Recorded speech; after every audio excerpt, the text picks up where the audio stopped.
Trump அவர்கள் அமெரிக்காவினுடைய ஒட்டுமொத்தமான அந்த நாட்டினுடைய பிரஷரை திரு மோடி அவர்கள் மேலேயும் இந்தியாவினுடைய 143 கோடி மக்களினுடைய பிரதிநிதியாக இருக்கக்கூடிய இந்தியாவினுடைய பிரதமரை தனது கைப்பாவையாக வைத்து செயல்படுகிறார் அப்படிங்கிறத திரு ராகுல் காந்தி அவர்கள் நேற்றைய தினம் தெள்ளத் தெளிவாக மிகப்பெரிய ஒரு குற்றச்சாட்டை வைத்திருக்கிறார். அப்போ இந்த குற்றச்சாட்டு உண்மையானதாக இருக்குமா அப்படிங்கிற ஒரு கேள்வியும் எழுந்திருக்கிறது. திரு மோடி அவர்கள் காம்ப்ரமைஸ் செய்யப்பட்டிருக்கிறார் அப்படிங்கிறத திரு ராகுல் காந்தி அவர்கள் தெள்ளத் தெளிவாக எடுத்துரைக்கிறார். இந்த காம்ப்ரமைஸ் அப்படிங்கிறதுக்கு காரணமாக அவர் செய்யக்கூடிய பொருள் என்னவா இருக்குதுன்னா, அதானி அவர்களுடைய பினான்சியல் ஸ்ட்ரக்சரை பற்றி அமெரிக்காவில் மிகப்பெரிய ஒரு குற்றச்சாட்டு இருக்கிறது. அதை பற்றின விசாரணைகள் நடைபெற்று கொண்டிருக்கிறது.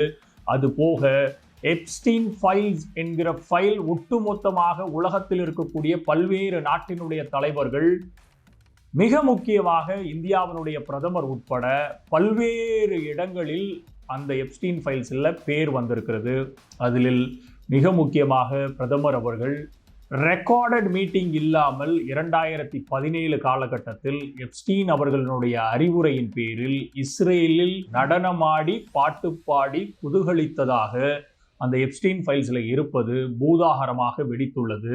அந்த மீட்டிங்கும் ரெக்கார்ட் செய்யப்படவில்லை. மினிட்ஸ் ஆஃப் மீட்டிங்கில் எக்ஸ்டர்னல் அஃபேர்ஸ் மினிஸ்ட்ரியால் ரெக்கார்ட் செய்யப்படாத ஒரு மீட்டிங்கில் எப்ஸ்டீன் என்கிற மிக முக்கியமான ஃபீடோஃபைலாக இன்றைக்கு உலகத்திலுடைய வெறுக்கத்தகுந்த ஒரு ஃபீடோஃபைலாக பிம்பாக அறியப்படக்கூடிய இந்த எப்ஸ்டீனுடன் நரேந்திர மோடி அவர்களுக்கு எதற்காக தொடர்பு ஏற்படுத்த வேண்டும் என்ற மிக முக்கியமான கேள்வியை திரு ராகுல் காந்தி அவர்கள் நேற்றைய தினம் பாராளுமன்றத்தில் எழுப்ப முற்பட்ட போது அவருடைய மைக் ஆஃப் செய்யப்பட்டது.